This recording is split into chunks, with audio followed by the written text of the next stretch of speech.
Hello बच्चों, पिछले video में हमने हिंदी व्याकरण में अर्थ के आधार पर वाक्यों का वर्गीकरण पढ़ लिया था। आज हम रचना के आधार पर वाक्य का वर्गीकरण पढ़ेंगे। तो आइए हम रचना के आधार पर वाक्य का वर्गीकरण पढ़ते हैं। रचना के आधार पर वाक्यों के 3 प्रकार होते हैं। पहला होता है सरल वाक्य, दूसरा होता है संयुक्त वाक्य और तीसरा होता है मिश्र वाक्य। सबसे पहले हम सरल वाक्य के बारे में पढ़ेंगे, जो कि रचना के आधार पर वाक्य का पहला भेद होता है। इसे साधारण वाक्य भी कहते हैं।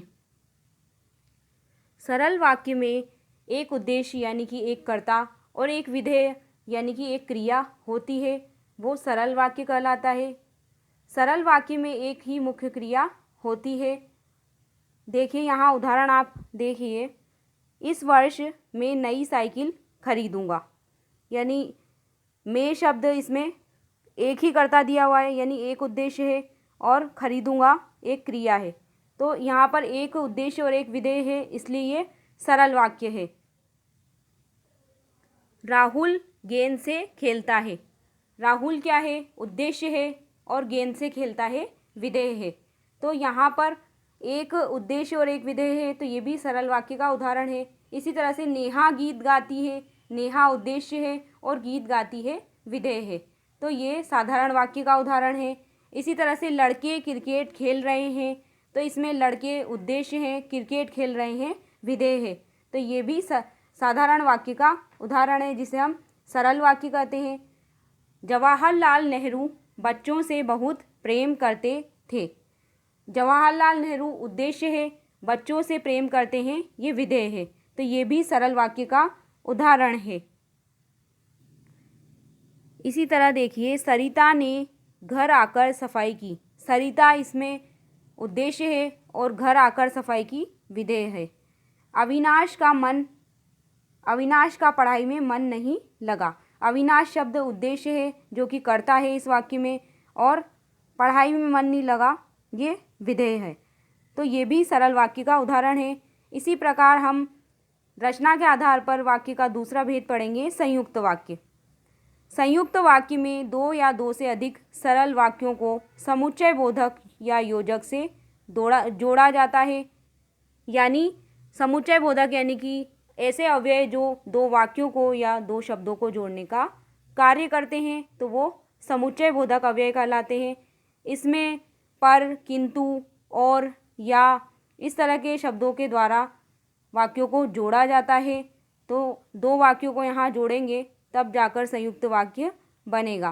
तो दूसरा वाक्य जब हम जोड़ेंगे तो उसके शुरू में हम समुच्चय बोधक अव्यय का प्रयोग करेंगे। इसमें समान स्तर के दो या दो से अधिक सरल वाक्यों को जुड़ने से ही संयुक्त वाक्य बनते हैं। यहाँ पे आप उदाहरण देखिए, गुरुचरण दौड़कर आया और शगुन को धक्का देकर चला गया। सबसे पहला कार्य यानी सबसे पहला वाक्य होगा गुरुचरण दौड़कर आया। दूसरा वाक्य जोड़ने के लिए हमने और शब्द का प्रयोग किया है, जो कि योजक है, समुच्चय बोधक है, और उसके बाद हमने हमारा दूसरा वाक्य लिखा है शगुन को धक्का देकर चला गया। तो संयुक्त वाक्य में से यदि समुच्चय बोधक को हटा दिया जाएगा तो दोनों ही वाक्य अपने आप में स्वतंत्र हो जाएंगे, यानी और शब्द को हम हटा देंगे तो यहाँ पर दो वाक्य का निर्माण हो जाएगा। ये जो और शब्द का हमने प्रयोग किया है ये समुच्चय बोधक है और ये वाक्य को जोड़ने का कार्य करता है। ऐसे ही आप और उदाहरण देखिए, प्रातः काल हुआ और चिड़िया उड़ गई। यानी सबसे पहला कार्य क्या हुआ? सुबह होने का कार्य हुआ, प्रातः काल हुई, और बाद में क्या हुआ? चिड़िया उड़ गई। तो इसमें दोनों वाक्यों को जोड़ने के लिए दोनों वाक्य के बीच में और शब्द का प्रयोग किया है, और शब्द का प्रयोग पहले वाक्य के खत्म होने के बाद किया जाता है। इसी तरह से मैं घर जाऊंगा और पढ़ाई करूंगा। तो घर जाऊंगा, मैं घर जाऊंगा एक वाक्य है, इसके बाद हमने पहले वाक्य के अंत में और शब्द का प्रयोग किया है। पढ़ाई करूंगा दूसरा वाक्य है, तो दोनों ही वाक्यों को हमने जोड़ दिया है और शब्द से। और शब्द समुच्चय बोधक है, ये वाक्य को जोड़ने का कार्य कर रहा है। इसी तरह से वर्षा हो रही थी इसलिए हम समय पर स्कूल नहीं पहुंच सके। पहला वाक्य हो गया वर्षा हो रही थी, ये एक साधारण वाक्य है। फिर इसके बाद इसलिए शब्द दिया हुआ है, तो इसलिए शब्द क्या है, समुच्चय बोधक शब्द है। तो हम इसको दूसरे वाक्य को शुरू करने से पहले समुच्चय बोधक शब्द का प्रयोग करेंगे। हम समय पर स्कूल नहीं पहुंच सके, ये दूसरा सरल वाक्य है। अब इन दोनों वाक्यों को हमने इसलिए शब्द से जोड़ दिया है। तो वर्षा हो रही थी इसलिए हम समय पर स्कूल नहीं पहुंच सके, ये वाक्य भी संयुक्त वाक्य का उदाहरण है। इसमें दो वाक्य मिले हुए हैं, जुड़े हुए हैं। उसने तुम्हारी बहुत प्रतीक्षा की परंतु तुम नहीं आए। अब इस वाक्य में उसने तुम्हारी बहुत प्रतीक्षा की, ये पहला वाक्य है। और परंतु शब्द से, जो कि समुच्चय बोधक अव्यय का कार्य कर रहा है, यहाँ दोनों वाक्यों को जोड़ने का कार्य कर रहा है। परंतु तुम नहीं आए, तो ये पूरा वाक्य बन जाएगा, उसने तुम्हारी बहुत प्रतीक्षा की परंतु तुम नहीं आए। तो ये भी संयुक्त वाक्य का उदाहरण है। इसमें दो सरल वाक्य जुड़े हुए होते हैं और जोड़ने का कार्य समुच्चय बोधक, जिसे हम योजक कहते हैं, वो करता है। तो ये इस प्रकार से दो वाक्यों को जोड़कर संयुक्त वाक्य बनाए जाते हैं। अब हम अर्थ के आधार पर वाक्य के भेद को हमने पढ़ लिया था। हम रचना के आधार पर वाक्यों के भेद पढ़ रहे थे। तो इसमें हम रचना के आधार पर वाक्य का तीसरा भेद पढ़ेंगे, मिश्र वाक्य। मिश्र वाक्य का मतलब होता है जिस वाक्य में एक स्वतंत्र उपवाक्य हो, यानी एक वाक्य अपने आप में स्वतंत्र होता है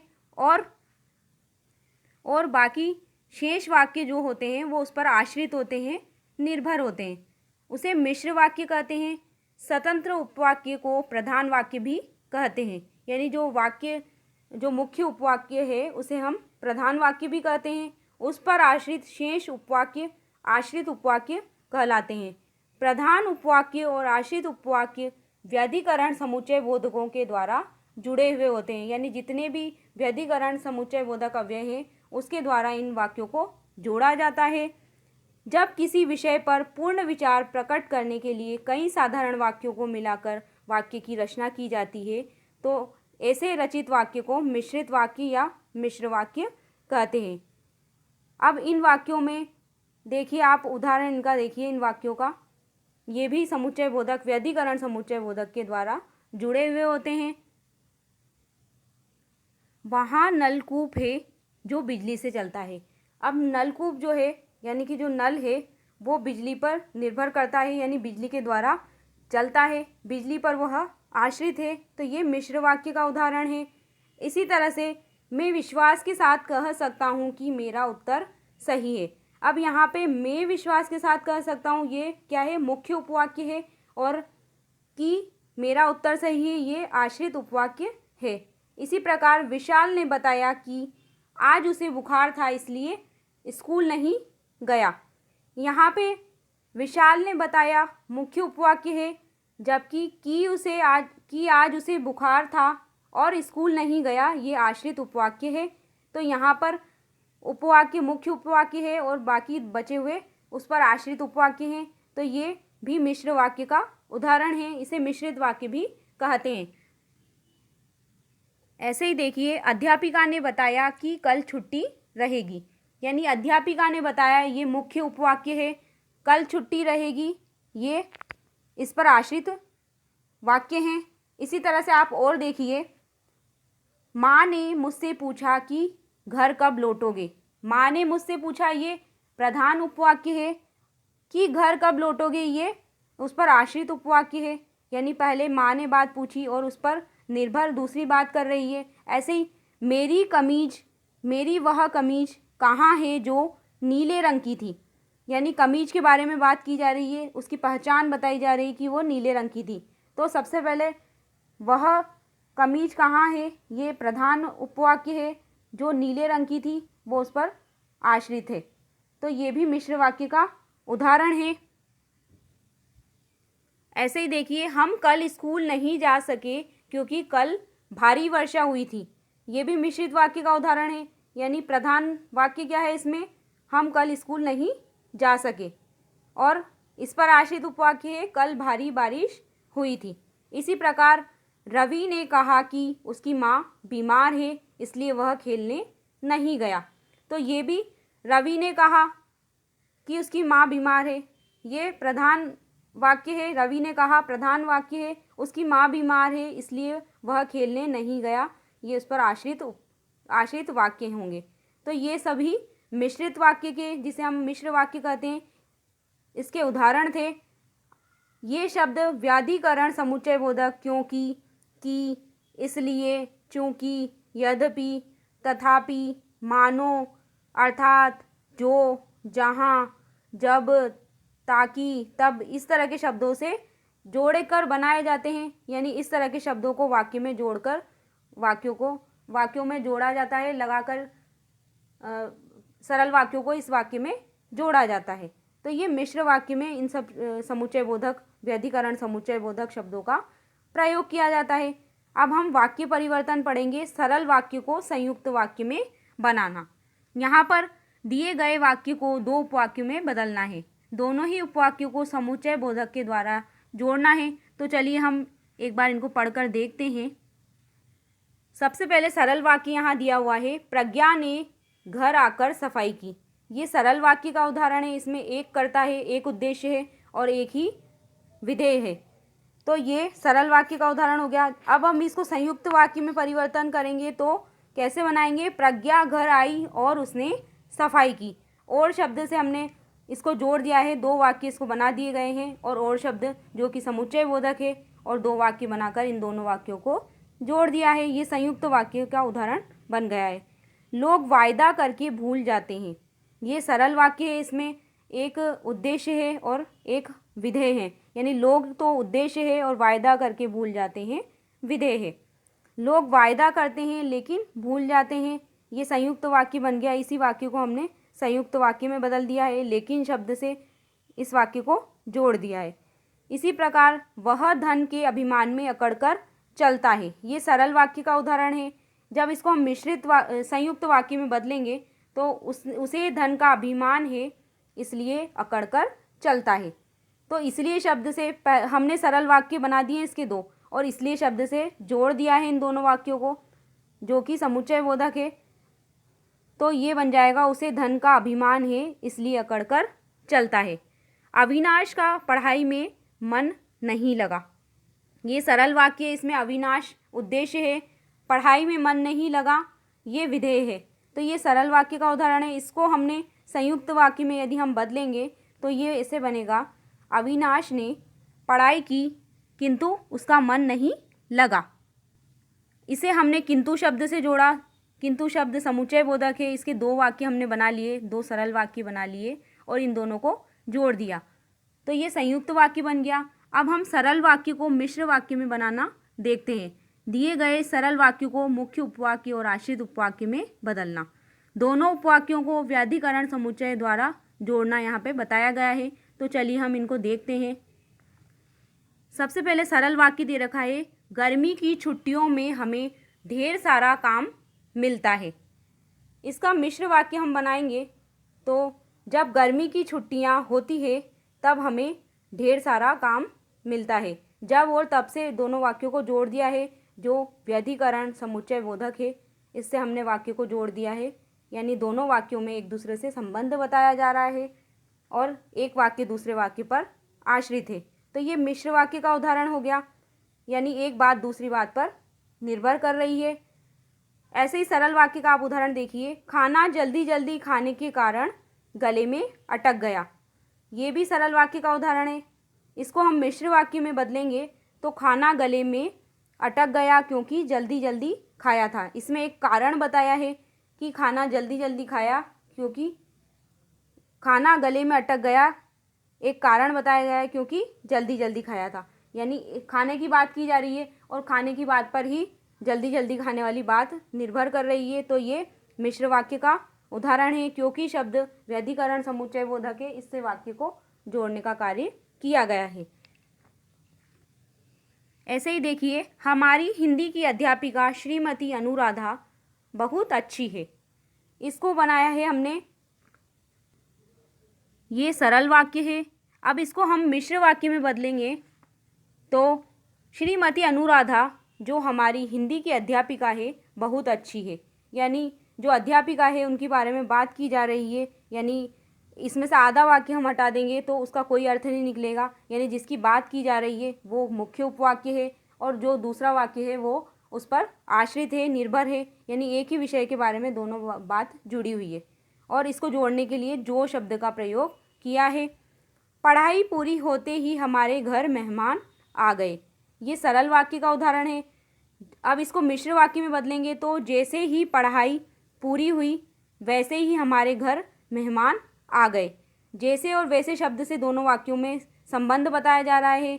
पढ़ाई पूरी होने का संबंध हमारे घर मेहमान आ गए से बताया गया है, यानी एक वाक्य दूसरे वाक्य पर निर्भर है। अगर इनमें से एक वाक्य हटा दिया जाएगा तो दूसरे वाक्य का भी कोई अर्थ नहीं निकलेगा।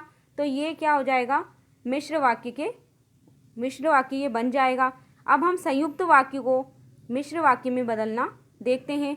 संयुक्त वाक्य के एक उपवाक्य को मुख्य और दूसरे उपवाक्य को आश्रित उपवाक्य बनाएं। अब किस तरह से हम एक वाक्य को तो उपवाक्य बनाएंगे और उसका दूसरा जो उपवाक्य है उसको आश्रित उपवाक्य बनाएंगे। मुख्य और आश्रित उपवाक्य को जब, जहाँ, जैसे, जिसने, जो, की, क्योंकि आदि योजकों से जोड़ना है। यानी ये जो उदाहरण दे रखे हैं इनको इन शब्दों से जोड़कर नया वाक्य बनाना है। देखिए यहाँ पर संयुक्त वाक्य दिया हुआ है, सुबह हुई और पक्षी चहचहाने लगे। यानी पहले सुबह होने का कार्य हुआ है और फिर पक्षी चहचहाने लगे। यहाँ भी दो वाक्य जुड़े हुए हैं और शब्द से दो सरल वाक्यों को जोड़ा गया है। तो ये संयुक्त वाक्य है। अब इसको हम मिश्र वाक्य में बदलेंगे तो जैसे ही सुबह हुई वैसे ही पक्षी चहचहाने लगे। जैसे और वैसे शब्द से हमने वाक्य को बना दिया। जैसा कि यहाँ ऊपर शब्द दिए हुए थे उससे हम मिश्र वाक्य को बना रहे हैं। उन शब्दों का प्रयोग ले करके नए वाक्य बना रहे हैं और उसको मिश्र वाक्य का रूप दे रहे हैं। इसी तरह से सूरदास अंधे थे लेकिन उच्च कोटि के थे। इसमें भी दो सरल वाक्य हैं। सूरदास अंधे थे और लेकिन शब्द समुच्चय बोधक है और उच्च कोटि के कवि थे, ये भी दूसरा सरल वाक्य है। लेकिन शब्द जो योजक का कार्य कर रहा है यहाँ पे दो वाक्यों को जोड़ रहा है। अब इसको हम मिश्र वाक्य में बदलेंगे तो यद्यपि सूरदास अंधे थे तथापि उच्च कोटि के थे। यानी जो सूरदास थे वो अंधे थे फिर भी वो उच्च कोटि के थे। तो इसमें यद्यपि और तथापि शब्दों का हमने प्रयोग करके एक वाक्य को दूसरे वाक्य पर निर्भर बनाया। यानी एक तो मुख्य उपवाक्य है और दूसरा इस पर आश्रित उपवाक्य बना दिया। यानी सूरदास की बात की जा रही है तो दोनों ही वाक्य सूरदास से जुड़े हुए हैं। यानी पहले सूरदास की बात की जा रही है, उनकी विशेषता बताई जा रही है कि वो अंधे थे और फिर उन्हीं के बारे में बताया गया है कि वो उच्च कोटि के कवि थे। यानी एक बात दूसरी बात से जुड़ रही है। यानी इनमें से एक वाक्य को हटा दिया जाए तो दूसरे वाक्य का कोई अर्थ नहीं रहेगा। तो एक प्रधान उपवाक्य है इसमें और दूसरा आश्रित उपवाक्य है। ऐसे आप अगला उदाहरण देखिए, कर्मवीर निश्चय करता है और पूरा कर दिखाता है। यानी इसमें भी दो सरल वाक्य हैं। कर्मवीर निश्चय करता है और दूसरा वाक्य है पूरा कर दिखाता है। इसको और शब्द से जोड़ा गया है तो ये संयुक्त वाक्य बन गया है। अब इसको हम मिश्र वाक्य जब बनाएंगे तो ये इस तरह से बनेगा, कर्मवीर जो निश्चय करता है, कर्मवीर जो कुछ निश्चय करता है वह कर दिखाता है। जो और वह से बनाया गया है इसे।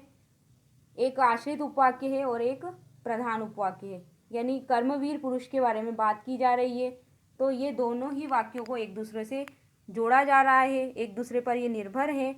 इनमें एक तो मुख्य वाक्य है जिसके बारे में बात की जा रही है और दूसरा उसी वाक्य के बारे में आगे बताया जा रहा है, उसी व्यक्ति के बारे में उसके बताया जा रहा है। तो दोनों एक क्या हो रहा है, इसमें एक प्रधान उपवाक्य और दूसरा उस पर निर्भर है, आश्रित उपवाक्य का कार्य कर रहा है। और जो और वह से जो कि व्याधिकरण समुच्चय बोधक है और वाक्य को जोड़ने का कार्य कर रहे हैं। सूर्योदय हुआ और तारे अदृश्य हो गए। पहला वाक्य क्या है, सरल वाक्य, सूर्योदय हुआ और शब्द योजक है, तारे अदृश्य हो गए। इसमें भी दो सरल वाक्यों को जोड़ा गया है और शब्द से। तो ये तो हो गया संयुक्त वाक्य। इसे हम मिश्रित वाक्य में बदलेंगे, मिश्र वाक्य में बदलेंगे तो जो ही सूर्योदय हुआ त्यों ही तारे अदृश्य हो गए। जो मतलब जैसे ही, त्यों का मतलब वैसे ही। तो जो और त्यों ये व्याधिकरण समुच्चय बोधक है, इससे वाक्य को जोड़कर मिश्र वाक्य का निर्माण किया गया है।